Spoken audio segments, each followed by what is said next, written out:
ৰাখিছে আৰু বৰ্তমান সময়ত তাৰ বিৰুদ্ধে আমি দেখুৱাইছোঁ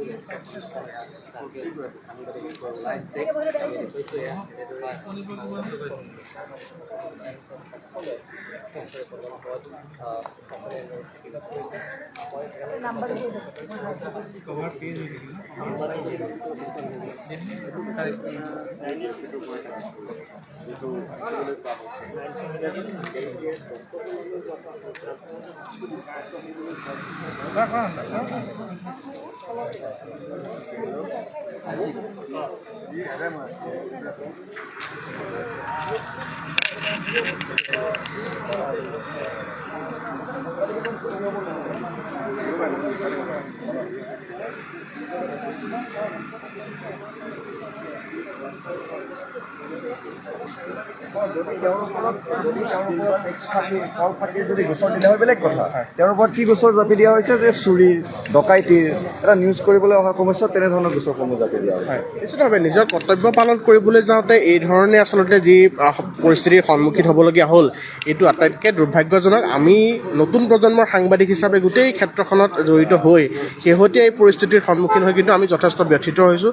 চৰকাৰখনে এই ক্ষেত্ৰত এটা ভাল তেওঁলোকে পদক্ষেপ হাতত ল'লে অনাগত দিনত এই গণতন্ত্ৰৰ চতুৰ্থ স্তম্ভ বুলি কৈ থকা এই সংবাদ মাধ্যমটো বা এই সংবাদ ক্ষেত্ৰখনৰ এই সাংবাদিকসকল তেওঁলোক প্ৰকৃতাৰ্থত তেওঁলোকে নিজৰ কৰ্মক্ষেত্ৰত আগবাঢ়ি যাব পাৰিব বুলি মই ভাবিছোঁ। কিন্তু এনেকৈ আক্ৰোশমূলকভাৱেই হওক বা এনেধৰণে যদিহে চৰকাৰে এটা জেদী মনোভাৱ লৈ যদিহে কোনো এজন ব্যক্তিবিশেষৰ ওপৰত তেনেধৰণে আক্ৰোশমূলকভাৱে ব্যৱস্থা গ্ৰহণ কৰে সেয়া স্বাভাৱিকতেই গৰিহণাৰ যোগ্য।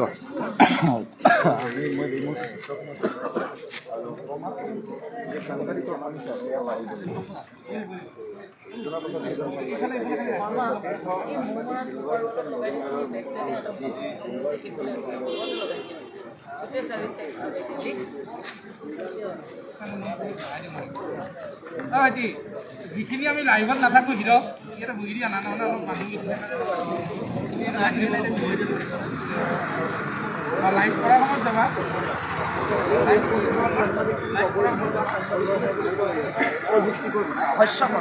এগৰাকী মুখ্যমন্ত্ৰীৰ মুখত এনেকুৱা ধৰণৰ কথাটো কোৱাটো এইটো খুবেই দুৰ্ভাগ্যজনক। মুখ্যমন্ত্ৰীগৰাকীক ব্যক্তিগতভাৱে কোনোবাই সমৰ্থন কৰিব পাৰে বা বেয়াও পাব পাৰে, ভালো ক'ব পাৰে, কিন্তু সমগ্ৰ সাংবাদিকসকলক এতিয়া এটা নতুন প্ৰজন্মই আমি কি বিচাৰোঁ যে তাৎক্ষণিকভাৱে আমি খবৰ দিব বিচাৰোঁ। ৱেব পৰ্টেলটো আমাৰ কাৰণে অতি গুৰুত্বপূৰ্ণ কিন্তু তেনে চৰ্তত ৱেব পৰ্টেলৰ সকলো সাংবাদিকক তেওঁলোকে যিটো কথা কৈছে যে অবৈধ বুলি চৰকাৰীভাৱে স্বীকৃতিপ্ৰাপ্ত মিনিষ্ট্ৰীয়ে ইনফৰমেশ্যন অফ ব্ৰডকাষ্ট যি মিনিষ্ট্ৰী চেণ্ট্ৰেল গভৰ্ণমেণ্টৰ তেওঁলোকে গেজেটেড নটিফিকেশ্যন উলিয়াই ডিজিটেল নিউজ প্লেটফৰ্মবোৰক স্বীকৃতি দিছে, মান্যতা দিছে। নিশ্চয়কৈ সেইটো চৰকাৰে দিয়া নাই, সেইটো তেওঁলোকৰ বিষয়। আৰু অসম চৰকাৰে ইতিমধ্যে আলাপ আলোচনাৰ কথা পাতিছে। দুখনকৈ লেটাৰ মই জনাত, মই ব্যক্তিগতভাৱে যি জনাত দুখনকৈ লেটাৰ ইতিমধ্যে প্ৰেৰণ কৰিছিলে, এখন চিফ ছেক্ৰেটাৰীলৈকে, এখন DIPRলৈকে এই ক্ষেত্ৰত যি code of conduct digital code of conduct ethics 2022 এইসমূহৰ পাছত এনেধৰণৰ লেটাৰ পৰা যাব। অসম চৰকাৰে কাৰণে অসম চৰকাৰৰ বিষয় সেইটো নিশ্চয় কৈছোঁ, সেইটো অসম চৰকাৰৰ বিষয়বস্তু। কিন্তু জনসংযোগৰ এডভাৰটাইজমেণ্ট বা বিজ্ঞাপন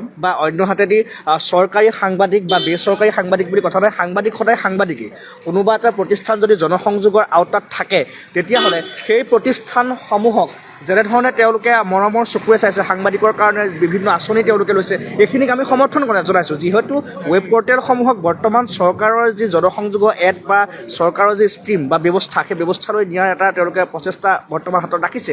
এইখিনি গুৰুত্বপূৰ্ণ। এইখিনিৰ বাবে তেওঁ কৈছে যে গুৱাহাটী প্ৰেছ ক্লাবে আগভাগ ল'ব লাগে, সাংবাদিক সংগঠনে আগভাগ ল'ব লাগে, তেওঁলোকে বহিম বুলি কৈছে। এইখিনি আদৰণীয়, প্ৰশংসনীয়। কিন্তু তাৰ মাজতে দিলৱাৰ হুছেইন মজুমদাৰে এটা সময়ত মুখ্যমন্ত্ৰী হিমন্ত বিশ্ব শৰ্মাৰ মন্তব্য লৈছে, মুখ্যমন্ত্ৰীৰ লগত ইণ্টাৰভিউ লৈছে। তাৰপিছত যিগৰাকী মুখ্যমন্ত্ৰীয়ে দিলৱাৰ হুছেইন মজুমদাৰৰ দৰে সাংবাদিক বা DY365 তেওঁ কৰিছে, জ্যেষ্ঠ সাংবাদিক অতুল ভূঞাই আজি কিখিনি কথা কৈছে যে একেলগতে কাম কৰে। গতিকে দিলৱাৰ হুছেইন মজুমদাৰ সাংবাদিক নহয় বুলি কোৱাটো আচলতে দুৰ্ভাগ্যজনক। আমাৰ বেয়া লাগিছে সেইটো। কাইলৈ যদি আমাৰ কিবা এটা হয়, আমি ৱেব পৰ্টেলত কাম কৰিলোঁ বাবে আমাক সাংবাদিক বুলি অবৈধ বুলি ক'ব নেকি বা আমাক সাংবাদিক নহয় বুলি ক'ব? এটা কথা আছে যে ৱেব পৰ্টেল বহুত, এই কথাটোৱে আমাৰ আৱেগত আচলতে খুন্দা মাৰিছে। আমি আৱেগিক হৈছোঁ আজি সময়ছোৱাত। এই যে প্ৰতিবাদ, এই প্ৰতিবাদটো সম্পূৰ্ণৰূপে আৱেগৰ প্ৰতিবাদ হৈ পৰিছে। ঠিক আছে।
লাইভত গৈছে কিবা ক'ব কথাটো কৈছে ওলাইছে নেকি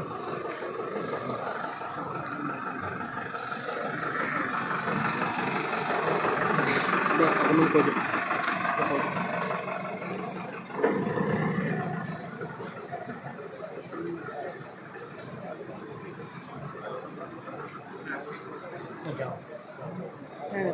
যাও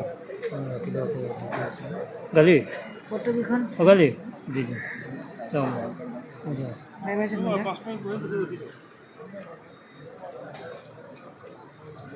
চিন্ময়ৰ নামটো মই কৈব নোৱাৰোঁ কাৰণ দুদুখুৰাহঁতৰ দিনৰ পৰাই ধুনীয়া দিনৰ কথা ধুনীয়া আছিলি না কিমান বছৰ হ'ল আৰম্ভণি দুদুখুৰাত কিবা কাম কৰিছে আপুনি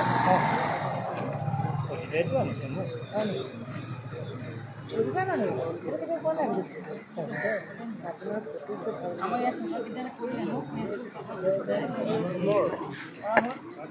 চিন্ময় এটা ওচৰত থাকোঁতে আমি ফটো মাৰিবলৈ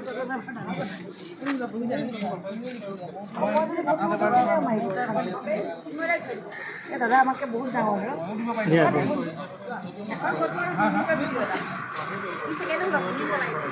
দাদাই কৰিব জানে ডিক্লেয়াৰ কৰি দিয়ক নেকি দাদা আপুনি আহক মই বহি যাওক হ'ব হ'ব আছে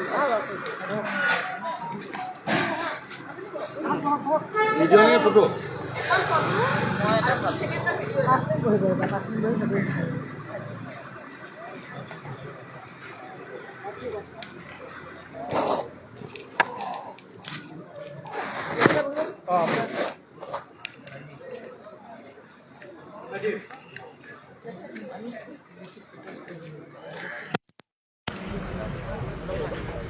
ভিডিঅ' এটা কৰি দিয়ক নালাগে না বাদ দিয়ক না লৈ থাকক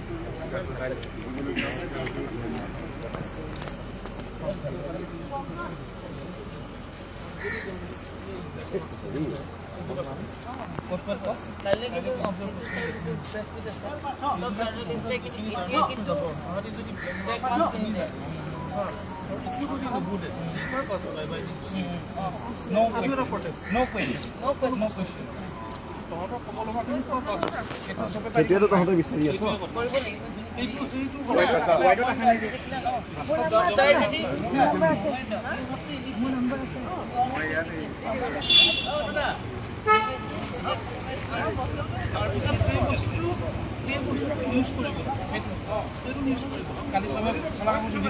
একো নুসুধিলে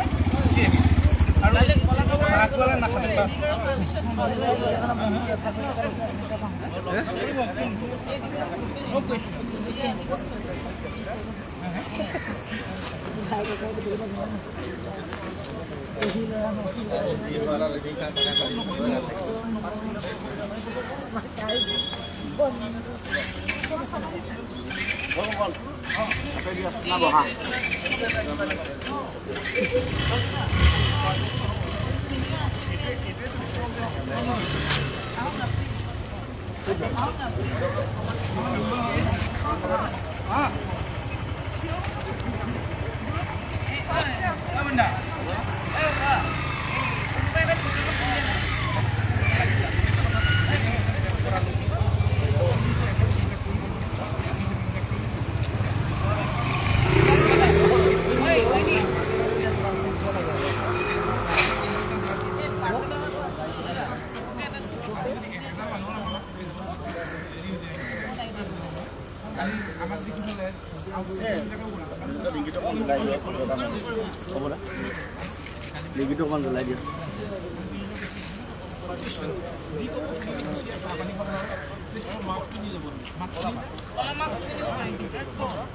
গোটেইখিনি অহা না কলা কাপোৰ যোনে যোনে মাৰি আছে লাষ্টৰ কাৰণে